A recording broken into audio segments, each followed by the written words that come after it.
What if I told you there was a 3-second trick that would not only make your garlic 20 to 30% bigger, but would also generate some killer pesto and hummus? In this video, I'm going to show you how to do just that by harvesting the garlic scapes from your garlic plants.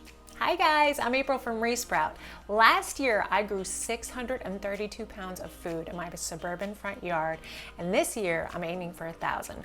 Hopefully today's garlic scape harvest is going to get me even closer to that goal. I'm going to weigh today's harvest at the end of this video, so make sure you stick around and follow along on the progress of my goal. The garlic scape is the flower stem found in the center of hardneck and elephant garlic varieties.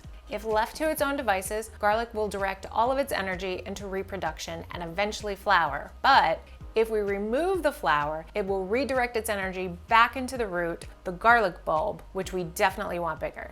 Because Italian food, duh.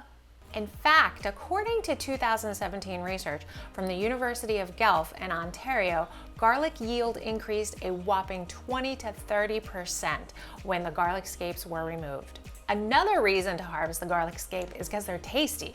Garlic scapes have the flavor of garlic. They're just a little milder, so you can use in any recipe that calls for garlic, just use a little more.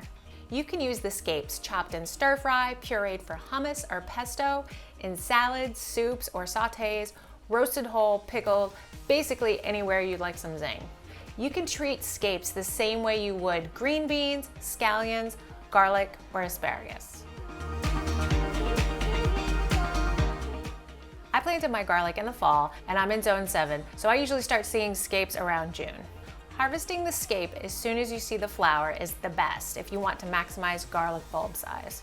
But if you'd like to get decent sized scapes too, harvest the scape when it starts to curl into a half circle or a full circle. This is a good middle point that increases bulb size but also gives you tons of tender garlic scapes. If you wait too much longer than this, the scape will be too woody to eat and you won't get the benefit of removing the scape. I'd love to know, are you looking for bigger bulbs or bigger scapes? And how are you using your scapes? Let me know in the comments below. You can cut scapes with pruners, but snapping it off is quicker. Make sure you don't cut off any of the leaves though. That same Canadian university found that yield could drop by up to 25% when the leaves were cut, as many farmers do with sickle bar mowers. You can store scapes in the refrigerator for up to a month or freeze them for a winter treat. But before we do that, let's weigh these suckers and see how much we got. Nice, 2.6 pounds. It's June and I'm almost up to 100 pounds including this. If this video helped you out, hit that thumbs up button and let me know how your garlic scape harvest went in the comments. Be sure to subscribe for more garden tips and tutorials, and if you know anybody who would enjoy this video, definitely share it with them and get regular updates by signing up to my email newsletter. Keep gardening like a boss and I'll see you guys soon.